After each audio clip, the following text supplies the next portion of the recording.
Good afternoon, Mississippi. Greg Michelle here with the Mississippi Emergency Management Agency. Just want to take an opportunity to give you an update on what is now Tropical Storm Zeta. It was downgraded later today as Hurricane Zeta made its way across the Yucatan Peninsula. Once it hit the landmass, it downgraded back to a tropical storm. It has now started moving into the Gulf of Mexico. We do anticipate it intensifying again and reaching hurricane strength very soon and through the evening. So let's talk about what the effects of Tropical Storm Zeta, soon to be Hurricane Zeta, are going to have on Mississippi. We have seen since earlier today the storm track is now has shifted a little bit slightly to the east, which is bringing it directly in direct contact or landfall in Mississippi. Will be coming just across the toe of Louisiana, but making landfall in Mississippi somewhere in the vicinity of Harrison County sometime late tomorrow, 8 p.m. based on its current speed. It is moving very quickly, which is a good thing. The forward speed of this storm would indicate that they won't have a whole lot of time to gain a lot of strength, so that's a good thing. But it is in fact expected to gain some strength. It is expected to de-intensify as it begins to reach the more shallow, cooler waters of the Gulf Coast and de-intensify back down to a tropical storm. And then once it makes landfall, move rather quickly on a general northeasterly turn across the southeastern portion of Mississippi. So what we can expect from this storm? If you remember Delta, the conditions are somewhat going to be similar to what we've felt with Delta, even though Delta made landfall to our west in Louisiana. But we can expect storm surges of 5 to 8 feet. We're already seeing storm surge and hurricane warnings along the Mississippi Gulf Coast.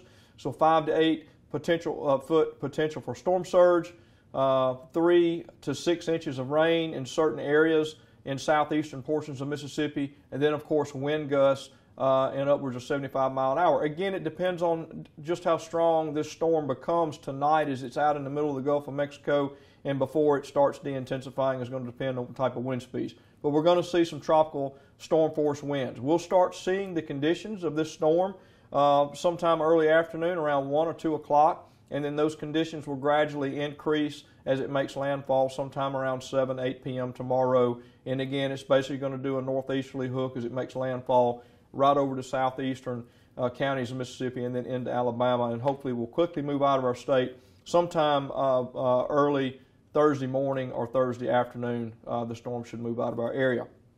Some reminders. Now is the time to prepare. Make sure that you are tying down any patio furniture or anything outside that would be moving around. If you've got Halloween decorations out, you're going to need to bring those in or make sure that they're well tied down. They could be, or you could be, you'd be losing those over the course of the next 24 hours. So make sure everything is tied down. We're going to have some wind in south and southeast portions of Mississippi.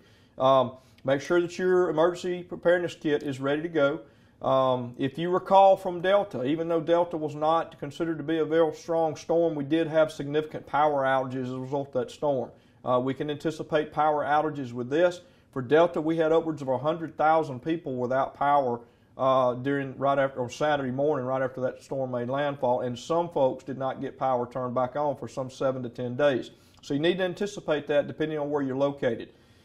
Shelter operations. Shelters will be open. We've identified, we know of 3 shelters that will be open along the coastal counties tomorrow. The medical needs shelter in Stone County will be opening up at 9 a.m. tomorrow morning. So shelters will be available. Let's talk through shelter operations and what you can expect if you come to a shelter. First of all, you want to avoid a congregate shelter if you have another place to go, either with friends or family. If you don't have any other options, then you can certainly go to a shelter. They will be made available to you. You'll have to wear a mask when you get there. If you don't have a mask with you when you get there, a mask will be provided. Hand sanitizer will be provided. We will be conducting COVID testing at the shelters. Now, don't get intimidated by that. These are the rapid tests, so these are not the swabs are going to go all the way up into your nasal cavity, up into your brain and take a brain sample. That's not what these tests are. These are rapid tests. They're going to be simple nasal swabs. They're going to do 4 to 5 swoops in your nasal swab. It's a 15-minute test, so very simple. You will not be turned away if you refuse a test for any reason. We're highly encouraging you to take the test. They're very simple. They're not painful at all. 15 minutes, you'll have your results. But shelters are going to be open for you and they will be made available should you need to use those shelters. Bottom line, over the course of the next 24 hours, you need to pay attention to the weather. Let's watch and see what this storm does. Storms like this are unpredictable.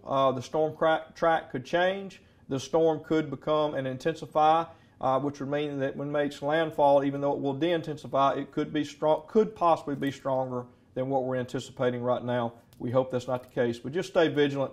Pay attention to what's going on out there, and let's get through this next 24 hours, and let's get Tropical Storm Zeta, which is the 27th storm named of the year, out of here and on its way.